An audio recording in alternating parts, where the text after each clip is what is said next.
Salam əziz dostlar, biz məntiq dərslərinə davam edirik. Sözlərə aid bölgülərin 3-cü hissəsindən danışacağıq həqiqi və məcazi məna haqqında. Müəyyən leksik mənaya malik olan sözlər müxtəlif əlaqələrə, oxşarlığa görə başqa mənada da işlənə bilər.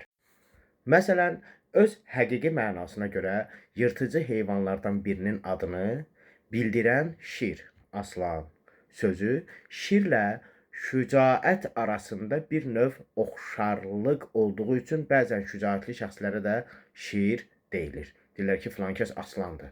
Amma həqiqətən o doğrudan da aslan deyil ki, heyvan deyil ki o. Yəni aslan xüsusiyyəti var onda, o şücaət xüsusiyyəti var onda. Deməli o birinci mənada, yəni heyvana aid edilərsə, həmin o aslan həqiqi mənanı ifadə edir. O şir, o aslan. İkinci mənada isə, yəni o insana şücaət nisbəti vermək üçün şir, aslan deyirsən ha, onda o məcazi məna ifadə edir. Sözlərin növlərini tanımaq ona görə zəruridir ki, məntiqdə.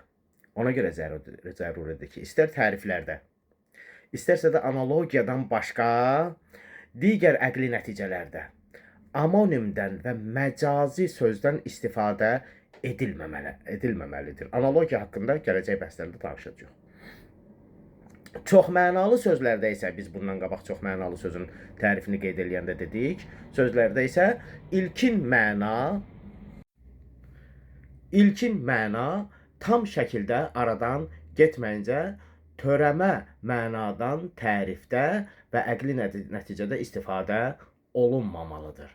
Yəni ilkin məna ilə bağlı çoxmənalı sözlərdə demişdik ya, birinci məna, sonra ikinci məna da işlənir, birinci məna unudularsa, əgər birinci məna tam aradan gedibsə, onda ikinci mənada hamı başa düşür ki, bu söz ikinci mənada filan mənanı ifadə eləyir. Heç birinci mənanı yaddan çıxardıblar. O ikinci mənada başa düşürlərsə əgər, belə olan surətdə istifadə olunur. Amma əgər birinci mənada insanların zehinlərindədirsə, ikinci mənada o sözü deyən kimi həm birinci məna və ya həm ikinci məna nəzərdə tutulursa, onda bu təriflərdə və əqli nəticələrdə bunlardan istifadə eləmək olmaz. Niyə? Çünki insanlar mənaları qarışdırıb düzgün nəticə ala bilməzlər.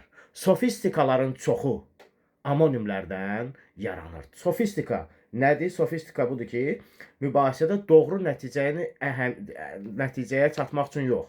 Doğru nəticəyə çatmaq üçün yox. Qarşı tərəfi söz oyunu ilə aldatmaq üçün. Və zahirən məntiqli, amma əslində yanlış argumentlərlə inandırmağa çalışmaq deməkdir. Sofistika barəsində də gələcək bəhslərdə danışacağıq. Deməli, biz amonimlərdən istifadə edə bilmərik, həqiqi və məcazi mənalardan istifadə edə bilmərik, təriflərdə və əqli nəticələrdə.